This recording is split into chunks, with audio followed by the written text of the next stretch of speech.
Gas on ಮಾಡಿಕೊಂಡು ಒಂದು ಕಡಾಂಗಿಯನ್ನು ಇಡೋಣ. ಅದರೊಳಗೆ ಎಣ್ಣೆ, ಚಿಲ್ಲಿ ಪೌಡ್ರ್, ಅರಿಶಿನ ಪುಡಿ. ಈಗ ಅದನ್ನು ಮಿಕ್ಸ್ ಮಾಡ್ಕೊಳ್ಳೋಣ.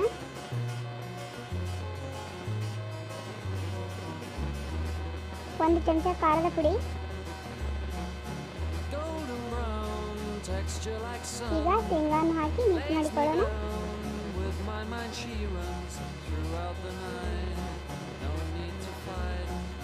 ಅದರೊಳಗೆ ಈರುಳ್ಳಿ,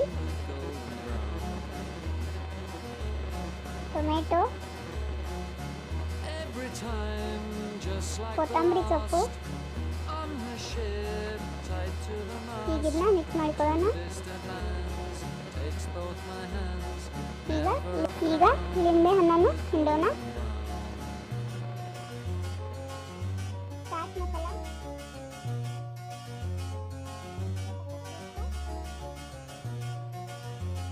ಇದನ್ನ ಮಿಕ್ಸ್ ಮಾಡಿಕೊಳ್ಳೋಣ.